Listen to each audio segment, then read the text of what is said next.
Yo guys, what is up and welcome back to the channel. Today we're going to review, or rather a re-review on the What If upgraded Pepe. We're going to go through the card Zito stats, clips and summary. Before we get into all of that, if I can ask you guys to please hit that like button, hit that subscribe button, hit that bell so you know when I upload, and comment down below if you're going to be getting this card and what your thoughts are compared to the 86. And without further ado, let's get into the review. So guys, this is the team that I used Pepe in. I played him in the 4-2-3-1 in that centre back slot. I had to link him in a bit of a funny way because I used Marcelo at the same time. You guys will see that review as well previously on this channel, so please do check that out too. And overall first impressions, or rather second impressions of this card, guys, because it is now of course upgraded. I love this card, guys. It really does play phenomenally well. And actually, guys, what we get from this card in terms of his upgrade is very good and all that stuff. I won't be going through all of it in great detail. I'll just go through, again, tits and tats and bits and bobs of it here. And you guys can kind of pick up the rest of it from the clips. Let's just get into it, though. Medium-high work rates, 2-star skin was 3-star weak foot. We have discussed that previously, guys. So if you have seen the other review, then you'll know where we go from there. I tried a couple of different chemistry styles on him because of the stat changes. I tried an anchor on him, I tried a shadow on him as well, and I tried the guardian on him. And overall, guys, I thought the shadow probably worked the best just to help his pace out. However, I don't think any of them were that poor. I think he played well with all of them on there.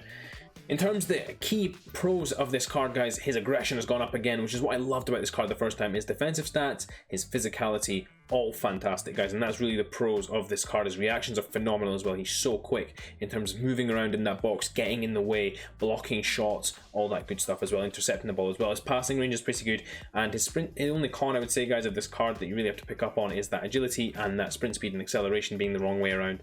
He does sometimes struggle in the first 10 yards of a battle with a striker, but overall, guys, manageable given the right chemistry style.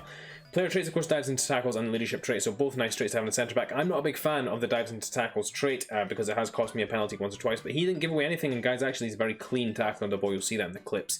So having discussed that, we're just going to go straight into them. Let's go to the tape. So guys, getting into some of Pepe's clips, and what you guys are going to see here is the general improvement that this card has. Now, guys, what I loved about this card originally was that he was so aggressive with how he played, that you were able to be on the front foot with this card. And what this card was really surprising me with, guys, and you'll see a lot of these clips in this video here, is that he was very good at winning the headers, being aggressive on the front foot in that regard, and he's going up against a lot of good strikers when he's doing this. And overall, guys, I think that was something that was actually drastically improved on this card. I thought he was good at the headers before. I think he's absolutely elite at winning these headers now, especially off the corners, off the opposition goal kicks, and even sometimes on your own corners as well. If you have no one else to attack the ball with, this card will be very good to attack the ball with. Now, guys, one thing I do want to say that has improved, although is still a bit of a con, is that pace. I do feel like, now I played with him and Marcelo at centre-back, although I think this Pepe is a better defender because of that aggression level than Marcelo, and for some reason he does play more aggressive in general. His pace is a really big factor, which I think Marcelo outdoes him on. So his acceleration and sprint speed isn't the greatest. His sprint speed is okay, but his acceleration is really low, and it's actually much lower than his sprint speed, which means that it takes a while to get going, and especially on this year's FIFA, where you need to be so explosive and capable to keep up with those fast strikers, it's very difficult to keep that going with this Pepe. I do feel like this Pepe did struggle a little bit with the pacier strikers, and therefore I would recommend, guys, again, the same as before, is that if you are going to play this striker, you need someone a little pacier next to him to be able to sweep in behind him and cover him, so that you don't have any fear about being so aggressive with this card. You guys can see a lot of the challenges I'm putting in are on the front foot or chasing people down. There's no fear about stepping out with this guy and winning the ball. However, guys, that does not mean to say that I won the ball every time. I did miss the ball a lot when I went with this card, and that was something that was quite noticeable. When I did step out of position and miss him, I needed some cover with him, and Marcelo didn't obviously provide the ideal cover for that.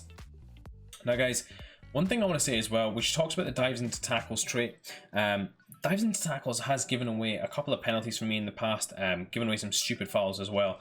But I think with this Pepe card, I don't think he committed one bad tackle or foul whilst I was trying to use him. I think he played incredibly well for me, shielded the ball really well, strong, capable defender as well. And the fact that he's got all those physical aspects, and then he's such a clean tackler as well, is just really nice to have in a centre-back. His defensive positioning is phenomenal as well, guys. He puts himself in the right place at the right time, especially around the box. When you're higher up the pitch, he struggles a little more, but I think when you're in and around the box, he positions himself so well to be able to intercept the ball, to be a disruptor in that box, to help your defenders out as well in general. He's very good when you're playing a deep line. If you are going to play a higher line though, again, we will go back to this point, is that the pace is something that you do need to address. In these final few clips, guys, you're just going to see more of the same. Fantastic defending, great block there on that cross. Again, coming out here with the ball, somehow or other he positions himself very well, wins that one there. And there's actually a lot of autoplay as well in some of these clips, guys. You'll see one lovely play that he did make where he auto moved into the position and cleared the ball away. And just this final clip, another great tackle from him. So guys, fairly short one in terms of the summary today. We won't be going through all of the stats again and the best chemistry style. If you do want to see all of that, please do go check out the review from beforehand. The link will be in the description. You guys will be able to see what I thought of the card there, and in terms of price and all that stuff as well, you'll be able to check that out too. But there's no point going through all of that because it is, again, very similar in terms of the card. Whatever you boost or generally do to the card will be the same factors you will have had to boost at the 86, because they've done a linear upgrade on every stat, so not too much to discuss there. And in terms of the price tag, guys, this is such a bargain. This card is phenomenal, really great defender. If I was to compare him to that Marcelo that we have done yesterday, this card is better for me. I think this card plays better than that Marcelo, but it is, again, all down to personal preference. I love the way this card plays. I love how aggressive he is. I love how clean a tackler he is. And with the right help next to him, he'll be a phenomenal centre-back in your team. Short one today, guys. Hope you guys did enjoy it. If you did, please do smash that like button. Until next time, I will see you all in a bit.